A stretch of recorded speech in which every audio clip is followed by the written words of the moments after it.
Hello and hola. Welcome to another edition of Anarchast, your home for anarchy on the internet. I'm greeting you both in Deutsch or Alemán and Spanish because our guest today is Alex Preukschat. I hope I'm somewhat saying that correctly. He's sort of a half German, half Spanish, and he's living in Madrid. And the reason that he's on with us today is that he's started up the Bitcoin comic, and it's really interesting. It's the story's great. We're going to talk about it.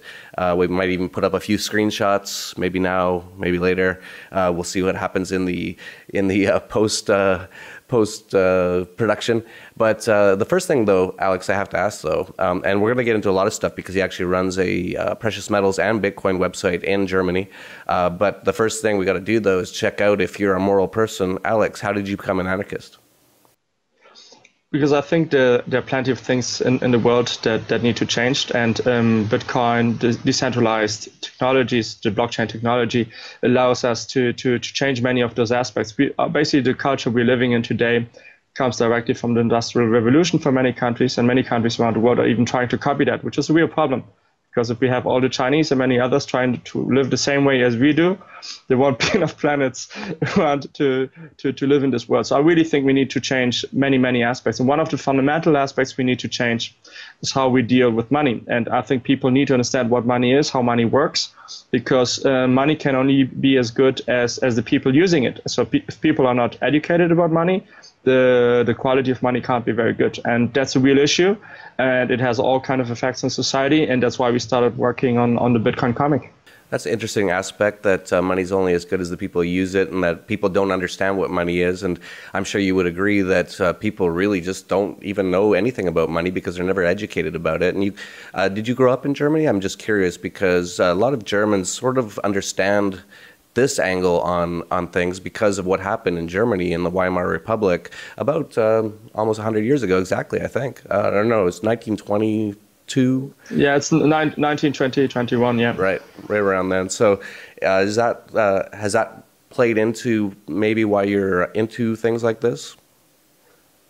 Yeah, I think that's a very valid point. I mean, I actually grew up in both countries, in Spain and in Germany, but I have a German accent because I went to the German school and my English teacher was a German teacher, so I ended up with the German accent. But having said that, yeah, I mean, the big differences between Spanish society, for example, and German society, and I grew up in the German education system, and in the German education system, basically what you grow up with is like, is a deep feeling of guilt for historic mistakes of the German nation. And as part of that, also like you grow up sensing that you need to be prudent with money. And no one explains you what happened in Weimar and all those kind of things, because I don't know why. I think we don't study that too much in school. I didn't study that too much in school, but I think it gets transmitted from generation to generation. In Spain, it's very different. We didn't have the same level of industrial revolution and industrial modernization as they had in Germany. Even in Germany it was late, but they had it in a very big way. In Spain, I think they didn't have really time to build up a big middle class as they had in Germany. And so people have a different relationship to money. Yeah, very interesting insights from two different places, very different places. If anyone's been to Germany or Spain, you can definitely tell there's differences in the culture and the style and the way that people are, just like many places. I'm not saying it's the exact country, but those regions have certain character traits. And definitely, for example, at dollarvigilante.com, many of our, like a lot of subscribers and a lot of readers are from Germany. And I've always been just sort of wondering why that is, and I think you sort of explained it a little bit there. So you're into precious metals and Bitcoin. Why don't you tell us a little bit about why you got into both of them, or either or both of them? Yeah. Well, in 2006, I was still living in China. I lived in China for 2.5 years, and we already sensed at that point of time, even if we didn't understand really why, that there would be a big financial crisis coming, or that was our hunch. And we wanted to understand more, okay, if there's a big financial crisis coming, how did people deal with that in the past? How did they make money? How did they survive? How do you protect your savings, if you have any, et cetera, et cetera.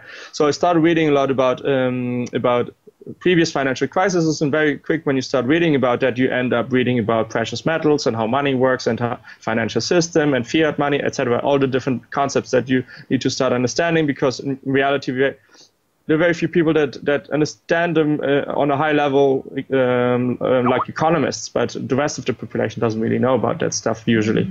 And yeah, so we started looking into all that, and that's how I got interested in gold. And then at the time we merged two websites. I created a website, and there was another lady who's also kind of South American German. She created orifinanzas.com. And like many years before, we merged our efforts, and yeah, since then we've been working together. We managed this website about precious metals, which is, as far as I know, is I think the most relevant website about precious metals. And time kept on going, and yeah, and some of my friends, they started really telling me about Bitcoin. You need to learn about Bitcoin. You need to know what it is. What year was that? That was 2011. Okay. And I saw a video from Amir Taki, who's a really impressive person, and I was really hooked up because I could philosophically very much resonate with what he was saying. I mean, in reality, with many of the things that Amir Taki says in his talks or in his writing. And I tried to buy Bitcoin, and through Mt. Gox, I didn't know what Mt. Gox was at the time, and I lost my money.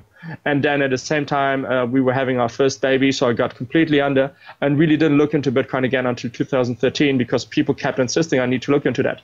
And yeah, since then I've been hooked. I took it really seriously, and I think Bitcoin has two wonderful things. One, which is the most important thing, which is the fundamental aspect about it, which is I think Bitcoin will change the world in the same way the internet changed the world the last 20 years. And the other one is really like also the whole financial nightmare that we're living right now, and that will probably continue for a while. I think Bitcoin will offer solutions for some people around the world in specific moments when they will need their Bitcoins from a store of value point of view, but also from a medium of payment, or to exit, or specific countries if they need to get their savings out. Yeah, you brought up a lot of really interesting points. The first one that I remember that you started with was talking about how people don't understand money. That's really actually part of the system that we're in, the public education and indoctrination system. They don't want anyone to understand what money is. But people are, thanks to the internet, waking up, and they're going to really find out what it is in the next few years, as I think you'd probably agree with me from what you said. There's going to be a major collapse or crisis happening in the next couple of years. And so the faster that people figure out things like Bitcoin, the better, because for example, in Scotland, this will actually come out after the referendum in Scotland for independence from, choosing your own slave owner. Do you want these people to own us or those people? So I don't know what's going to happen with that. But there actually was a person who started up Scotcoin, sort of like a Bitcoin similar thing, and he wants to make that the currency in Scotland if they become sovereign. And so, yeah, there's so many interesting things going on. And let's get into the comic, because as I've said many times on this program, I really am loving seeing all the creativity and all the people from different. You sound like an incredibly interesting person. I've never talked to you before. I don't think I've ever met you. No. I think you just emailed me a few days ago and told me about the comic. Yeah. And then you sent me an email and said that Mark Andreessen has essentially Gavin Andreessen, sorry, has essentially sort of said that he likes what you're doing. And so I was very interested, and we started talking. But it's interesting, like, just your background alone is very interesting. Are you, like, racially, what are you? You look kind of Asian, is that? Yeah, I'm kind of a mix, African, European. And actually, I lived for a moment just 2 months in Uzbekistan, and that was the only place in the world that I've been to where people thought that I was local. So it seems to be that I look Central Asian. Yeah, actually, I've noticed. I've never been to Uzbekistan, but I've met a few Uzbekis, and yeah, it's a really interesting racial mix there. Different look. It's sort of half Asian, half European sort of look. And then you've lived in Germany, you've lived in China, you're in Spain right now, so you're definitely an interesting guy. But let's get into the comic and talk a little bit about that. And like I said earlier, I really love all this creative stuff going on. And so the the whole point of the comic, or I guess the sort of the plot or the title or the subject of it, is finding out who is Satoshi Nakamoto. So why don't you go ahead and tell us a little bit about this idea? Yeah. The reason why we chose that, I mean, the title was like 1 year ago. We were thinking about different stories, and we had two objectives. One objective was we wanted to educate people around the world about one of the most difficult things to understand, which is Bitcoin, because it combines two things that are really intimidate people. One, which is technology, and the other one is finance and money. So you put the two together, and then you have Bitcoin. That's a nightmare, because in general, people already struggle just to understand a little bit of these subjects just by themselves. And so we were like, okay, how can we do that? And that was one objective. And the second objective, we really wanted to create a story that was entertaining and useful for Bitcoiners around the world. Because we wanted to give Bitcoiners around the world a tool that they could share with their family, with their loved ones, with their customers, with everyone they wanted to share something good with, which is, we believe that Bitcoin is something good and that's something worth sharing, that they could use that as a tool. Because since explaining Bitcoin is so difficult, this could be like an entry point for them, something they could share, something they could enjoy themselves, and then they could use it that way. So what we ended up with, we were like, okay, if we have those two objectives, how do we do this? And what we decided is, okay, we need to do a Matrix-style kind of action comic book, because we need to keep people hooked up to the comic book through action. So there's a lot of action, things that people can refer to, like in Matrix, but then there are loads of messages across the comic book about what money means, how Bitcoin works, and all the different things that you can understand about Bitcoin, and also representing the different perspectives that different people or organizations, groups have about Bitcoin. And that's why we created then the plot. A little bit of the story is the following. We have a person, his name is called Bob, which is a placeholder name used in cryptography usually. And he's being chased by the mob because they think that he's Satoshi Nakamoto, and they want to get his Bitcoin fortune. And then as this happens, some freelance agents from the NSA, they're following the whole situation, and they want to see what is happening. And one of the guys from one of the freelance agents, he has his own problems. He has some gambling problems, and he starts having other ideas about how he can use that whole situation for his own purposes and needs. And yeah, during that storyline, then basically you learn about Bitcoin, because you see some people from the mob saying, "Oh, this is amazing. We can use Bitcoin to do anonymous payments, and no one can ever trace our money." Obviously, that is wrong, but we try to transmit that idea. And then you have another situation where you see Bob, who has been saved by a Bitcoin community member. His name is Tech. Explaining him how Bitcoin works. So you see all the different perspectives, and you learn through that process. And the great thing is you can do it in a really quick way. So just in 60, 80 minutes, you can have a general sense and general idea of what Bitcoin is, how it works, why decentralized consensus-based technologies are important, or basically the blockchain is important to create organizations and functions around the world that help us to make a freer world, and not a centralized world as we have it right now in every sense. But obviously this is a very big thing to learn, because even Bitcoiners, I think many of us, we still have to unlearn many of the habits we have to and try to explore what it means to be part of a decentralized network. Very interesting, fascinating. Of course, your comic is a little too late, though, because Newsweek or Newspeak came out and they found Satoshi Nakamoto. They looked in the phone book with their incredible investigative journalism. I'm just joking, obviously, about that. But no, I think it's really interesting, the take you've got on it, on how you want to help educate people about why this is so important. And there's probably some anarchists out there who watch this and probably are thinking, why is he always talking about Bitcoin so much? You know, maybe they don't understand it, or they just have some reason they don't like it for whatever reason. But the reason I talk about it so much, and the reason that there's so many anarchists into it, is because it is a game changer. This is how we help to decentralize our lives and make a better world. We don't know what's going to happen. That's part of the reason that some people are scared of anarchy, is because it's an unknown. People just don't know, and I don't know what's going to happen. But we have to let go of fear and be freer and decentralize power. And Bitcoin is one of the great ways to do that. And I love the plot and the subject of your I guess you call it a graphic novel. Is that what you call it? Yeah. Yeah, that's great. And so is it done yet, or is it coming out soon? It's 99% done. I mean, right now we're running a crowd sale for the English edition. I mean, we have like 4 different editions that will be coming out probably. We have the Spanish edition that will be coming out in Spain. And we have the English edition where we're running the crowd sale right now. And it also seems that we will be publishing in Norwegian and in Polish, because we have some contacts there right now about people that are interested from the Bitcoin community. Basically, they introduced us to publishers in their countries because they want to see this comic book in happening in their countries. So if there is any listener and also of the show right now, if you know anyone, we're looking for publishers all around the world, and you can contact me just by email. But to get back to your question, and what we're doing right now, which is really interesting, is we're doing a crowd sale with Swarm.co, which is a crowdfunding Bitcoin 2.0 company, and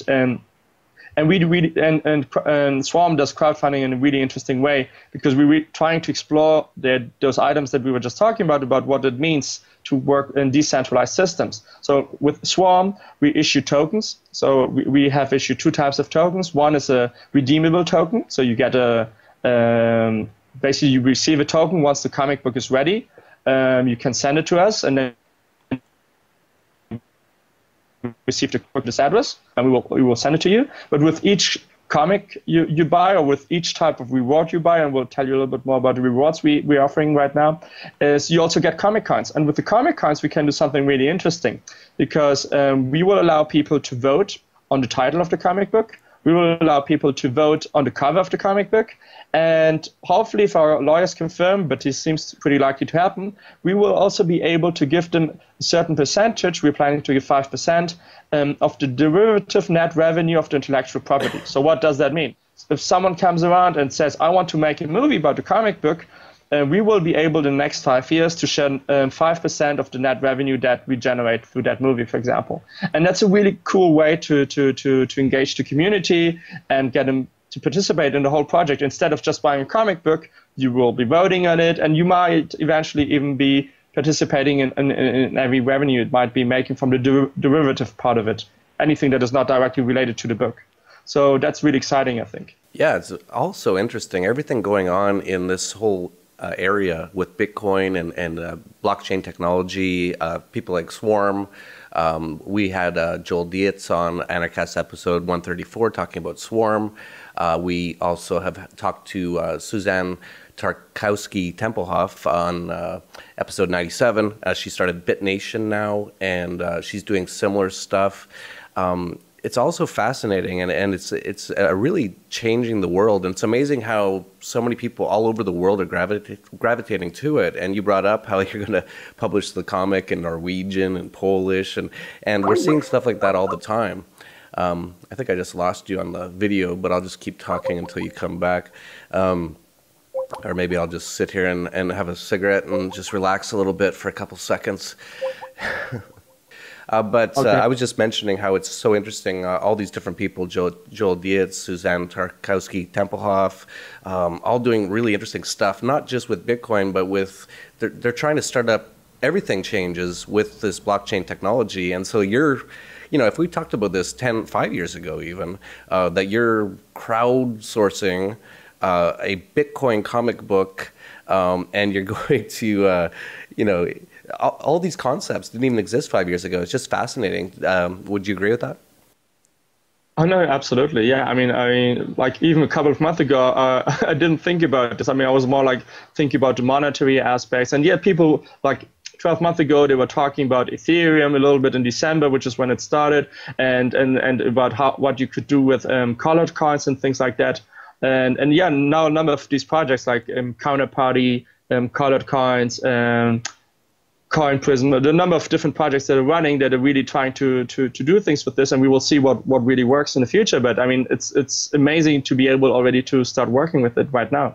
Yeah, it is, and that I've said it dozens or hundreds of times on this program. If you haven't got into what Bitcoin is, or what blockchain technology is, or how everything's going to become more decentralized, this is a massive opportunity for entrepreneurs, for investors, for speculators.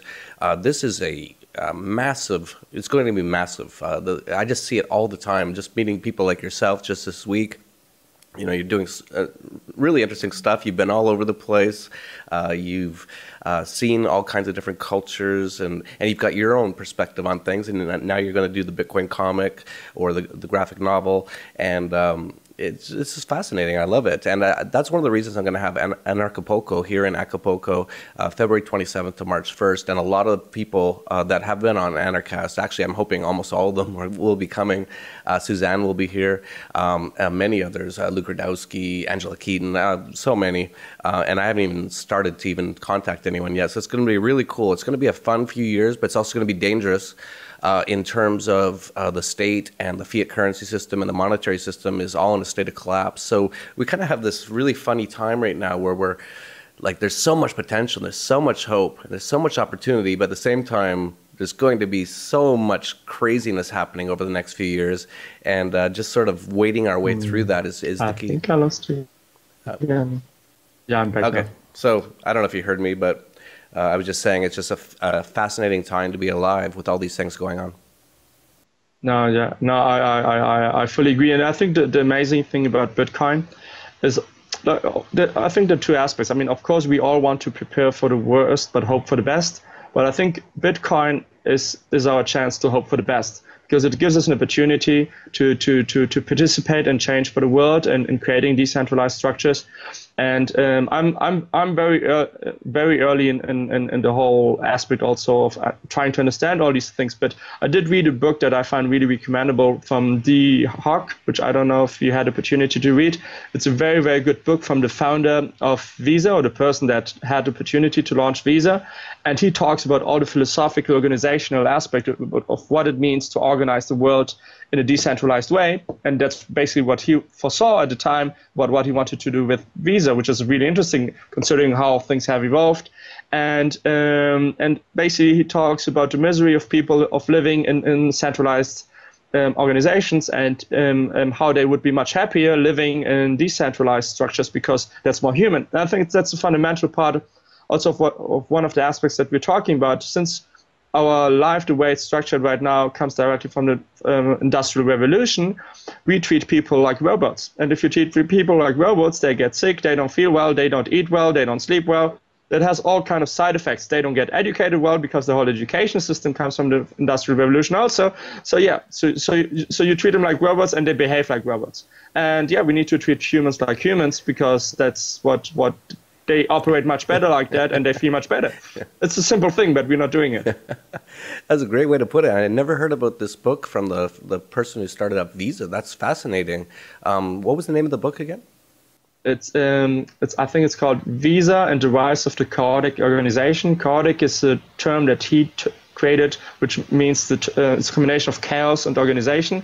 And he basically, the main idea of the book is, why are people miserable in their lives, in their work, and in their everyday interactions? And he asks those three questions all the time across the book, and basically he tries to give an explanation or an answer to why that is, and how chaotic organization can be a solution in the long run. He says, look, maybe I won't be seeing this in my lifetime, but maybe if we plant a seed right now, future generations will be able to benefit from that. And I think Bitcoin works in that direction, and that's one reason why I'm really motivated about this, because I want to contribute to the future of my children, and I'm not in that age anymore where like, oh my God, everything is about myself. I'm really worried about what will happen to my children, the kind of world we're living in, and I want to leave a world for them where they will have the opportunity to have a better world. I don't want to mortgage them more. I want to have them something in the savings account so that they can keep on building on that savings account for their children in the future. And don't look back and say, I'm really sorry. We had the opportunity to change at the time, but no, we prefer to continue the selfish way. And you know, your mortgage is huge.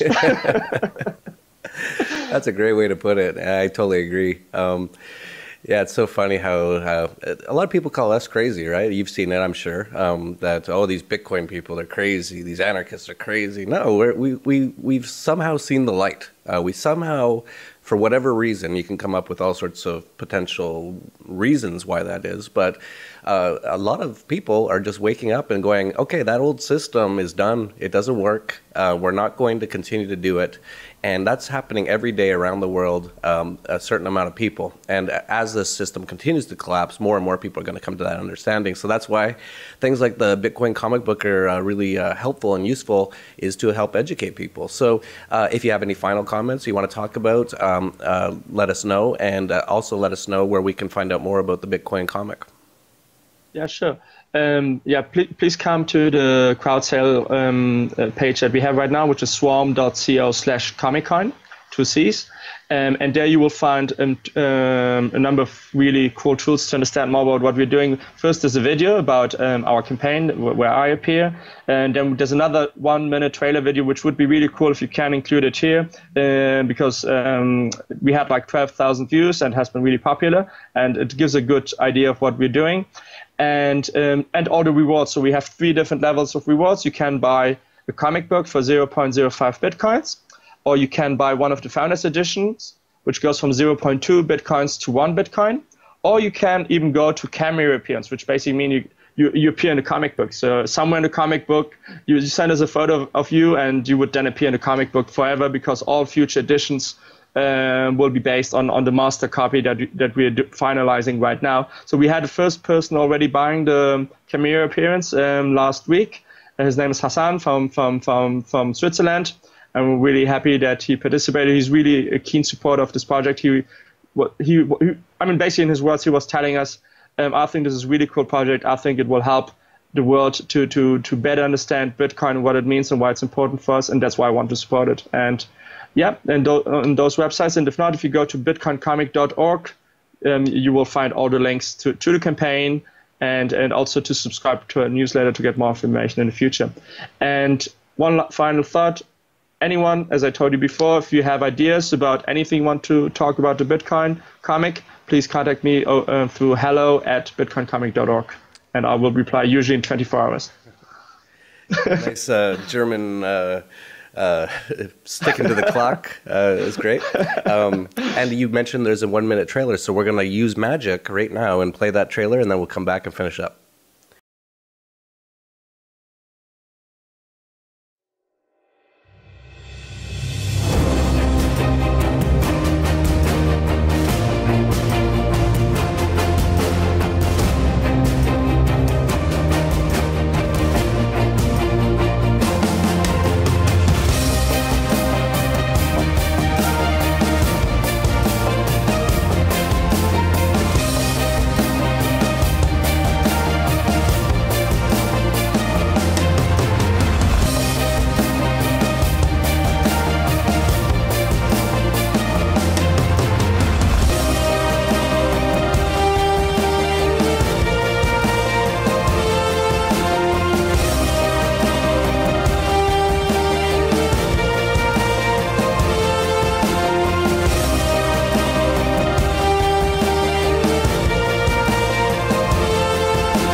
So as you can see, interesting stuff, exciting stuff, fun stuff, and important stuff. So if you don't know about Bitcoin yet, you're going to know one way or another. And so I'd like to thank Alex for coming on from Madrid, Spain. And this has been another edition of Anarchast, your home for anarchy on the internet. Peace, love, and anarchy. This is Anarchast.